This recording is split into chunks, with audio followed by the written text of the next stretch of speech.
I love being in rooms, specific rooms, unique opportunities. That's really where the magic happens and the relationships are built. But the cool part about this is our, second day into this, third day? I've had a lot of opportunities to get to know everybody and see the drunk side, the sober side, the dancing side, the hula hoop side. So I'm really excited to continue to further building a relationship with everybody. My life's work is podcasting. I found it through means of self-discovery and figuring out who Sebastian really is and what did I really want. I originally started in 2010, met a guy by the name of Gary Vaynerchuk. He was on YouTube drinking wine, and somebody said, you guys need to meet, similar personalities, and that's exactly what happened, and Gary literally changed my life and forever altered the path that I would be on, for the simple fact, a lot of the stuff we've been talking about this week is go ahead and build a business, but a personal brand is what people buy from. Your personal brand in perpetuity is your reputation. And I don't know about you, but that means everything to me, because our reputation is what allows people to build relationships with us, do business with us, etc. So today I want to talk to everybody about, we're going to talk a little bit about how to start a podcast at the very beginning, because I get these questions, how do I download my podcast to Spotify? You don't. So we're going to go over a couple of details today on just a basic 101 on how we're going to start a podcast, and then we're going to get into the real meat and potatoes of what a podcast can actually do to achieve a couple of other objectives, which are making sure you post on social media every single day. By show of hands, who has a podcast? Okay. By show of hands, who's not happy with their podcast? I get that a lot too, so I appreciate the honesty. Podcasting will change your life and your business if you let it. And I stand up here today sharing that with you because that's what I've experienced over the past 12 years. My life has been radically changed based on the audience of one. One person having a conversation with, getting to know you, better understanding what you're all about, how you tick, what your business is all about. At the end of the conversation, more times than not, I say, hey, Russ, when you start a podcast? You know, Sebastian, I've had it on the chalkboard. I just don't have the time. I don't even know where to start. In fact, if we could schedule a call, I'd love to have a conversation about what that looks like. A conversion rate on podcast interviews to agency clients is about 85% because I identify the right people. And it's not just my strategy, it's what we teach at the agency as well. Starting a podcast can get you in front of anybody you literally want to be in front of and have a conversation and build a relationship with.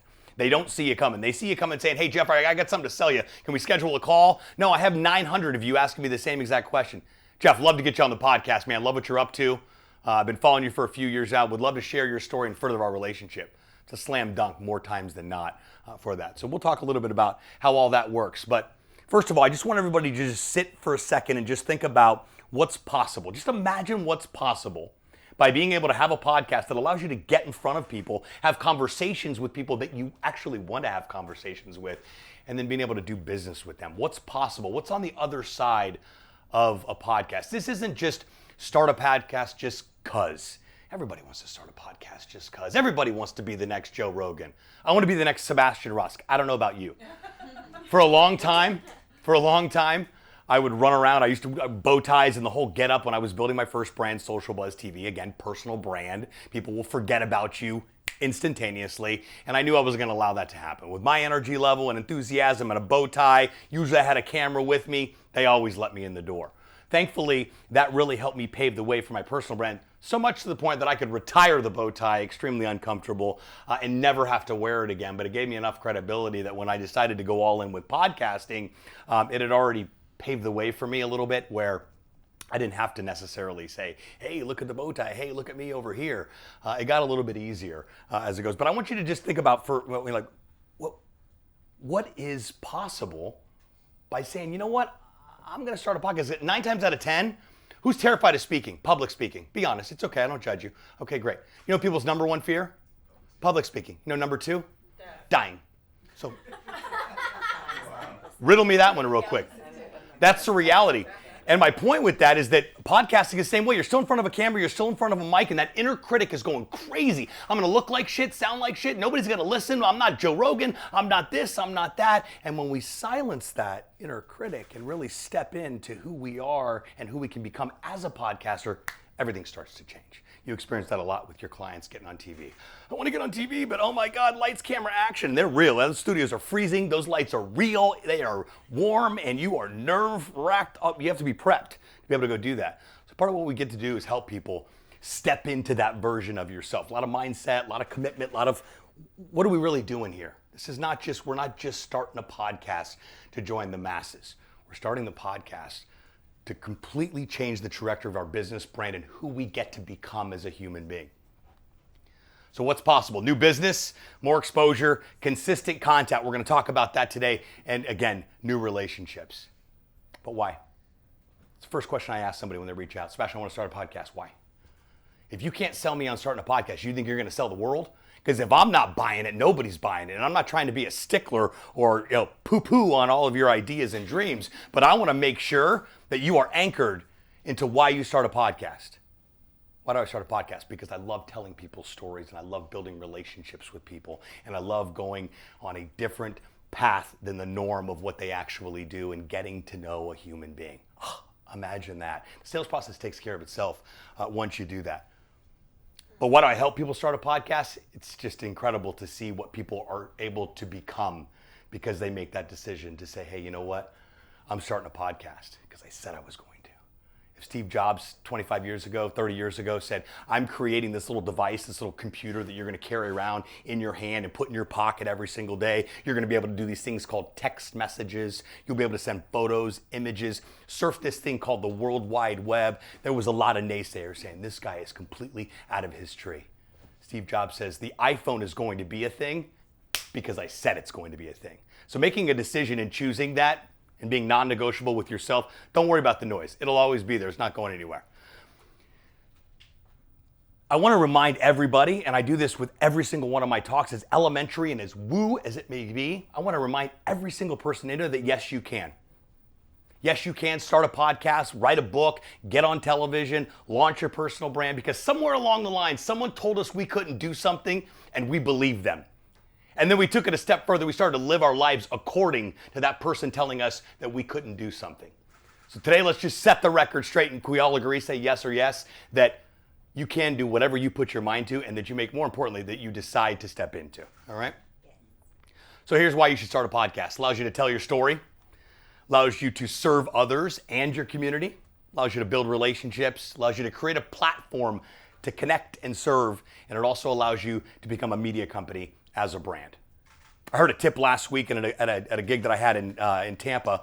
They said that creating a media company, if you've got an insurance agency, but you're speaking and writing books and have a podcast and creating content, creating a separate media company has all kinds of different new tax benefits. Not a CPA, not a tax professional. I just heard this at an event that I was at, but that got me thinking. Because Gary talked about that a lot, still does to this day. When you start a YouTube channel, you become a media company as a brand. Doesn't matter what you do as a business. So that becomes a separate entity that supports your business. If you're doing it right, that media company funds all of the marketing and becomes a revenue generator as well. So just a quick little side note as far as becoming a media company when you make a decision to start a podcast. So you need to find your why. Number one, with what you're doing in general. What are you even doing? What are you waking up every day for? Why do you get out of bed? Why do you leave the house? But the why of starting a podcast, I like to run my clients through an exercise that I ran through when I was like, I spent a long time just kind of wandering around. Yeah, I'm a social media guy, big deal. And I knew that there was more there until I found the world of podcasting. But I asked myself a couple of questions. If I had my dream business, I would be doing fill in the blank. I feel most fulfilled when I do fill in the blank. My deepest desire is to. That's an important one. They're all important. But that allows you to stay anchored to what you're doing and why you're doing it. Here's what it takes to start. You got to come up with a name. Okay? There's a lot of stupid podcast names out there. Okay, so your ideas are not the best ideas. So get feedback, not from anybody, but from people that you know, like, and trust their opinion. But more importantly, they're going to tell you the truth. My inner circle is full of truth tellers. They're there to call balls and strikes, not make me feel warm and fuzzy and tell them I'm a great podcaster and speaker. They're there more times than not to give me the direct feedback that I usually don't want to hear, but that's where the growth happens. An idea and a concept. What's the idea of the podcast? The idea of the podcast is not for you. The amount of people that call me and tell me that they want to start a variety show and talk about sports and entertain. Listen, variety shows went out the door when Johnny Carson retired. That was the reality. So we got to find something that we can narrow down in and say, hey, listen, what's the idea and concept that we're talking about? Your strategy should be based on how you can generate business based on the relationships you're building through the podcast episode. If you help people increase their sales and bottom line, you should probably be interviewing clients on your prospect list that you have not yet gotten in front of, that you would like to get in front of, and have a conversation about what they do. And at the end, say, hey, how are things going with your sales? I don't know if you knew or not, but that's what I do. I work with organizations to come in and 100, 200x their sales. I'd love to schedule a call and chat further. Well, hold on a second. She's already shown up for me. Of course, I'd love to hop on a call and chat more about what you do. And of course, the commitment. Any commitment phobes in here? I'm 44 and single, if that gives anybody any indication at all.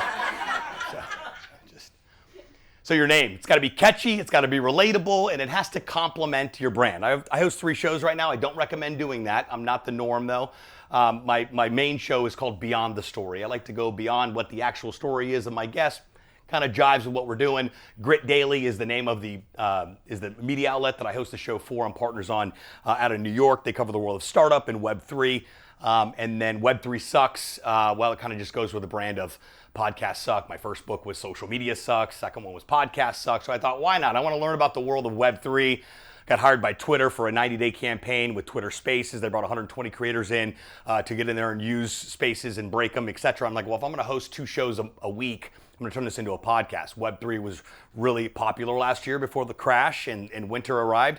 And so I've been able to interview individuals that are active in the space of Web3 and literally building the next version of the internet. So just to give you some examples of how your name should complement your brand. It doesn't necessarily need to be your business name. It can be something that complements your business name. Maybe you have a really boring business. Then it can be an extension of your personal brand, which totally makes sense. The Ross B. Williams Show is not uncommon to be able to choose your name and go and run with that. But it's not, again, your ideas suck more times than not. So make sure you're getting feedback from people that will tell you the truth. That's very, very important. It's one of my least favorite things to be able to do. Branding. This is the first thing people see when they search for your podcast, is your podcast cover art, your logo. If this looks like shit, they're done. They're not going to tune in. They're not going to listen. They're not going to subscribe. They're not going to read the description at all. These things can be easily put together. I'm very blessed with incredible team members that are really, really good at graphic design and figuring out podcast cover art. It's not a very common trade. Not a graphic designer can go in there and knock one out for you. In a perfect world, you think that they would. You need to find somebody that's familiar with podcast cover art specifically. Now, if you're a do-it-yourselfer, you can hop into Canva, type in podcast cover art. There's a bazillion templates that you can choose from. I don't recommend taking one of those templates and using the actual template, but I do recommend looking at those templates and extracting ideas that you can then go in and make your own. Does that make sense? Say yes or yes. Yes. Cool. You can hire a freelancer on Fiverr. Again, you got to go through all the, you got to go through 900 of them to find the right one that can actually get the job done. But look at the examples, look at star ratings, find out what they've done before, look at something reasonable. And of course, if you need help with that, if you've got an existing cover art that you're not excited about, I'm here for the next couple of days, whether I like it or not. And I'd love to have a conversation with you about what that looks like to make sure that this gets tweaked accordingly, because this goes on your branding, this goes on the micro content, this goes in iTunes and Spotify and everywhere else that your podcast is found, and that is their first experience of you, is that podcast cover art, and people judge all day long. We do it too, we're just silent about it. So you want to make sure that, again, you're getting feedback and saying, hey Jeff, can you give me your honest opinion on what you think what you think about this? Oh, it looks fantastic, it's great. See if you get that consistent response from people. And then find that one stickler that loves to just get in there and just find something wrong somewhere, and stay open to what's possible. But Fiverr, freelancer, any place you find your graphic design can be done. If you're a do-it-yourselfer, Canvas helps as well. Equipment. You don't need any fancy equipment, okay? You're not Joe Rogan. Nobody is here, maybe one day. But you need a microphone. You need a camera where people can see you clearly. If there's a window, make sure you're sitting in front of the window. I know that sounds crazy, but some people actually have the window behind them. So you want natural lighting in your face, a decent HD cam that you can get on Amazon, or your phone has a webcam as well. You can record via Zoom, you can record the conversation, you can put a corded mic lapel. They have some wireless options now. You don't need fancy equipment when you're just getting started and you're figuring out. If you're going all in, we're doing this, we're launching a podcast and that's the game plan, cool. But if you're like, I'm not really sure, I have some ideas, I want to kind of get them out a little bit, you can utilize your phone and the Anchor.fm app that Spotify owns. Get in there, create 10 episodes, conceptualize the idea, show it to some people, get some feedback, and see if you're actually excited about it. A lot of times we get into stuff and we realize, I don't want to do this. That's me in my dating life. But you can do this with an iPhone.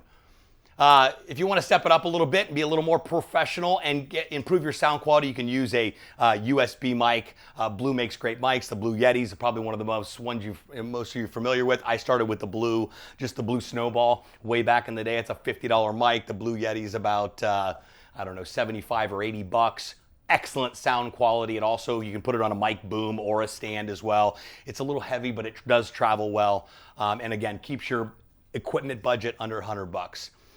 If you want to take it a step up from there, you can use what's called the Focusrite Scarlett Studio. This plugs directly into your computer via USB. This improves your sound quality drastically, allows you to have a condenser mic that's then connected with an XLR cable that goes directly into the Focusrite unit, and that Focusrite unit goes right into your computer. So you essentially have a mobile studio setup, a little bulky to travel with, but this whole setup will run you between $150 to about $350, depending on how many mic outlets you have on here. But that's a great setup, very, very common to utilize. Now, if you're the overachievers in the room and you're like, I want the best of the best of the best, that's a Rodecaster with a good condenser mic. The Rodecaster plugs directly into your laptop.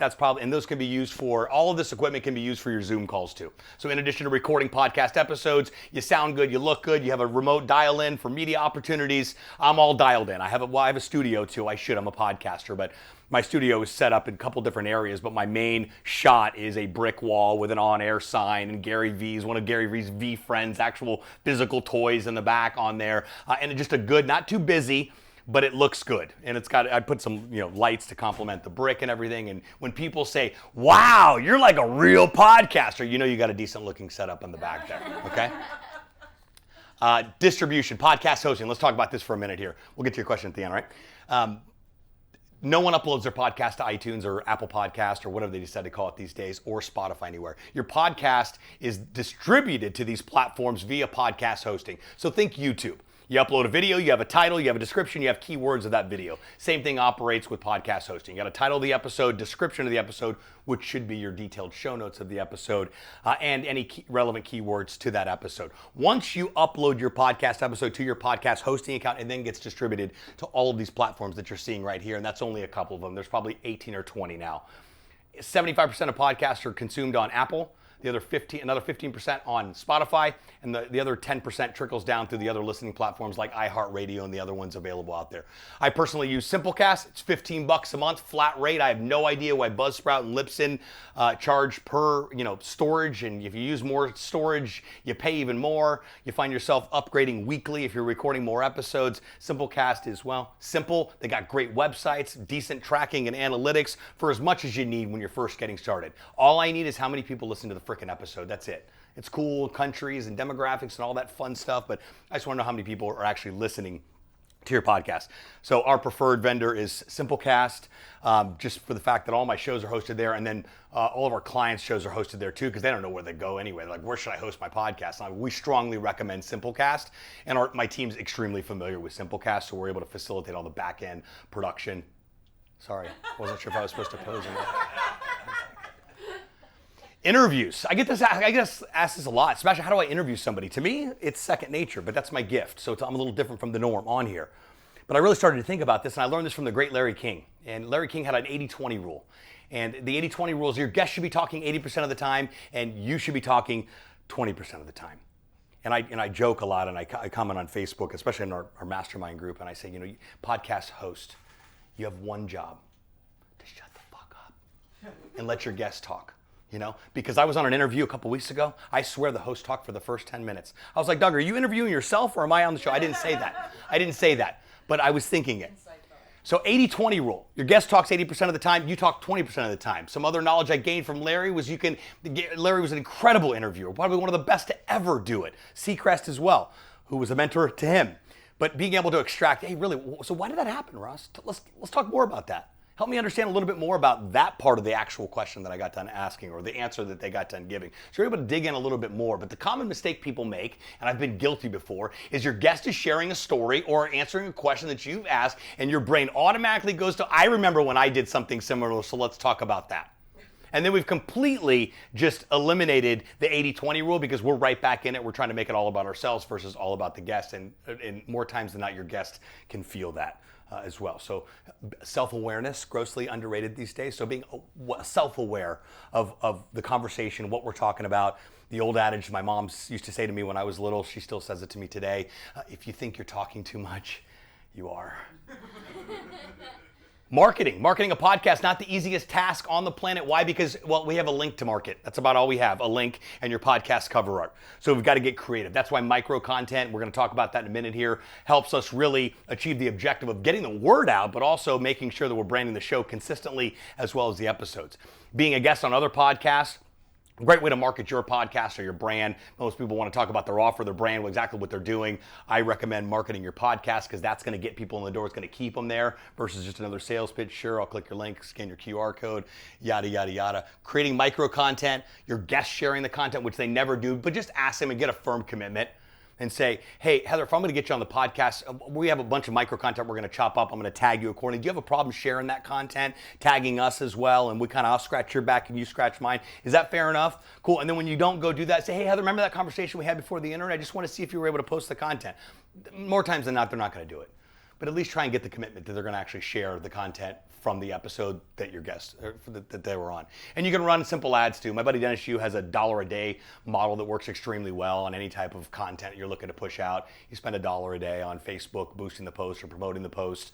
You can do that with your micro content, and then more times than not, the objective of that boosting the post or whatever would be to one specific URL, and that URL can be the link to that specific episode. So just a couple ways to market a podcast, not the easiest task, but micro content, recording more episodes, getting on other podcasts to promote what you're actually doing is a great way to start. So what else is possible? Solving all of your social media content problems with your podcast. So we've talked about the how-to.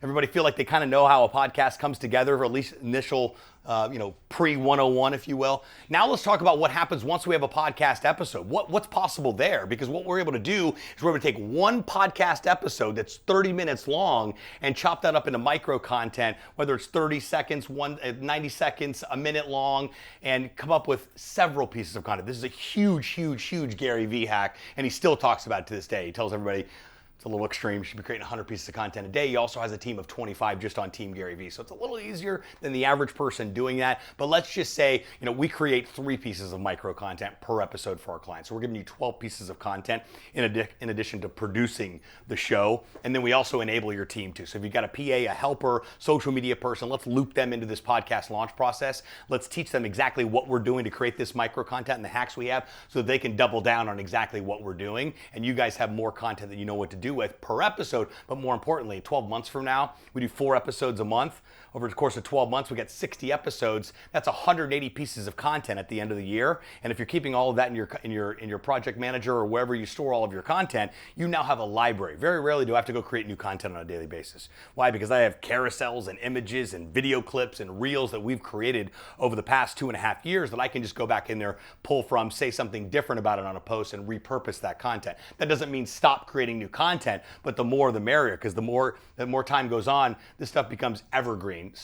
Depending on what you're actually talking about. But I feel like podcasting is evergreen because it's going to be here for a long, long time, as well as a lot of stuff that you guys do in this room as well. Repurpose your podcast into micro videos. Those are clips for reels, TikTok videos, Facebook reels, story clips. They're 15 seconds long. I think you can do 60 seconds now, actually. Audiograms, that's your podcast cover art. With audio slapped on it, saved as a movie file. That's called an audiogram. You've seen the little squiggly little sound lines on there. Picture of your guest, picture of you, name, catchy title of the episode. And that's a great piece of content to be able to go share, promote your guests, promote the episode, promote your podcast. Graphics, blog posts with AI really coming, showing up very strong in our lives at the moment, kind of overnight on here. Being able to extract text content from content like podcasts and YouTube videos, coming up with titles, descriptions, ideas, show notes, keywords, going to become easier and easier to be able to do. So some people like to go in and write a blog post about the podcast episode and include an embedded player on their website. Very, very effective for SEO too. But these are all basic examples of being able to extract what we've already done and recorded a podcast episode and turn it into content that can be useful to us and help us to achieve our objective of making sure that we're posting every single day, just once a day, every single day, 7 days a week, 365 days a year. There's a couple more layers to that process, and that's not what this talk is about. But when we're talking about the bare minimum every single day, just one post. Usually the algorithm's not going to pick up more than one post anyway, and you're wasting your time doing it anyhow. Maybe 2 posts, maybe, but let's just, let's start with 1 and get really good at that every single day. Then we can start swinging for the fences. Now, if you are doing this and following this game plan, Monday the new podcast episode drops. We drop a promotional piece there. We go create another 6 pieces of content. This week is done, and we've promoted the podcast, and we promoted the episode, and we promoted our guests. So all of our objectives are being met based on repurposing what we can do with our podcast. Micro videos, great example of what those look like. Guy on the left looks familiar. This is actually 2 clients. Sam Kaufman does sales training, but he's a tradesman, does like plumbing and all kinds of, but he has a personal brand, has his own show called Never Stop Building. And then Barbara Shreehan's another client of mine, badass tax coach out in Scottsdale, Arizona. She helps business owners keep more of the money that they make. It's called Life-Changing Money. So it's kind of fun to see both of them get on each other's podcast. Happens a lot with clients, but these are great examples of what a micro video looks like, and also an audiogram. Actually, these are audiograms. So audiograms, you see the layout here, the branding's clean. I don't take responsibility for this. My team's incredible, but I take responsibility for the picture. I was in the picture. But you see the branding's on here. It's no longer NFT suck. It's Web3 sucks, because NFTs definitely suck. But it's Web3 sucks now. I rebranded everything. My buddy Gary Henderson was the guest on this one. I put his handle on there. It was a live interview on Twitter Spaces that we repurposed into a podcast episode when we were doing that. And then Grit Daily, we probably do, I don't know, it feels like 100 episodes a week on here, but that's a paid model. They pay $500 an episode. They get an article on Grit Daily. The PR rep gets another KPI for their client. Everybody's happy. So that's kind of how the Grit Daily Startup Podcast came together. Fun story behind that. Gary Vee introduced me to Jordan French, who owns Grit Daily, like 5 years ago. And Gary was over the top about the introduction. He's like, I am so glad you guys connected. We're like, why? He's like, I don't know yet. Well, now we know why. Because the show completely took off. We're doing like 10 interviews a month at $200 a month. Now we're doing close to 20 at $500 a month, and do all kinds of offline activations as well with a podcast studio and sponsors, and just one crazy idea after another becoming a reality. Images. That's actually Gary's old speaking agent who used to book him at CAA out in LA. He left CAA, and Gary said, I want to disrupt the speaking industry, and I want to start Vayner Speakers. So why don't you come on and be CEO and run it for me as well, which basically allowed him to not have to pay an agency fee and really dominate the space with Vayner Speakers. But I had the opportunity to connect with Zach and trade some war stories about the old Gary Vee days when we knew Gary at a very young age. But this would be a good example of what an image could look like for an audiogram. You see the sound lines up there, the squiggly lines. If you slap that onto an audiogram and saved it as an image, there's a lot of tools out there. I'm going to show you in a second what those tools are. But even just sharing just this image would be clear. It's a podcast. I've got the branding for my show on there. I've got Vayner Speakers branding. I've got Zach's name on there. I've got which episode it is, and the title is How to Become a Professional Speaker. Most people that want to become a speaker would probably press play on that. Blog post, we talked a little bit about that. This slide is a little outdated, because I talked about just a little bit of AI before I knew what the onset would become with AI. But Jarvis was one of the first ones on the platform, and then Otter.ai, great way to transcribe Zoom calls, conference calls, podcast episodes. That's how we get the transcriptions for each podcast episode that we do. And you're able to turn those now more with AI, more than before, turn them into an actual blog post. There's not a lot of legwork put into writing something for every single episode. And then schedule it. So if you're creating 10 pieces of content for each episode, make sure you're scheduling these out accordingly. And on different platforms. If you think you're going to do it every time an episode drops, we're going to run out of time, and that's just how it works. So you want to make sure you're scheduling this stuff out. If you're doing this right now, you need to find somebody that can be doing this for you, a PA, an assistant, a helper, not your cousin, not the kid next door, not my uncle, no, somebody that you're actually paying to go in there and do a job that you request them to do. Take this content, post it here, have an order of operations, etc., on how that whole process works on here. But if you think you're going to go post it on yourself every single day, you're just not. It's going to be shoulda, coulda, woulda. I'm not doing it. What's the most effective one? A lot of them have native scheduling now. I know Facebook has native scheduling now. I know Hootsuite's been on the block for a minute. Hello, Edgar? No, there's one of them. Hello, Meet Edgar. Okay, yeah. Like these kids launched this like five or 6 years ago, and it operates on AI now. So you go in there and you schedule your stuff out, and then Edgar comes back in and goes, hey, well, you posted this last week. What about this? So there's lots of tools to make your life a lot easier, but more importantly, in making sure that you're onboarding a team that can come and support everything that you absolutely hate doing pertaining to your podcast should be delegated to somebody. That's why we exist. Because can you start a podcast on your own? You 100% can, but there are a lot of steps in that process. And once we get into it and we realize this isn't as fun as I thought it's going to be, and if it's not fun, we're out. It's just how we work. It's just not fun. It's got to be fun. It's got to be exciting. We have to enroll ourselves into that process. We also need to stay committed to that enrollment into that process too. And sometimes it's not always as warm and fuzzy. So being able to delegate and set yourself free is an absolute game changer. So how do I do this, Sebastian? You got two ways. You can go at it alone. You can read my book and not just read it, but do what it says. I give you everything. I give all the secrets away. And not just read it, but do what it says. It's going to give you every step that you need in order to successfully start a podcast, but realize you're getting into a few steps that may be more than where your comfort level is of, well, I wanted to do this, but I had no idea, and now I'm stuck trying to get this thing into iTunes. I can't really figure it out. Or you can hire an expert. I don't know that I'm an expert. I'm just somebody that seems to know just a couple more things than the average person does about the world of podcasting. And as a communicator, this is my gift, to be able to communicate, have conversations, and talk for a living. I don't know if we've had an opportunity to chat yet, but give it a few beers, and we totally will.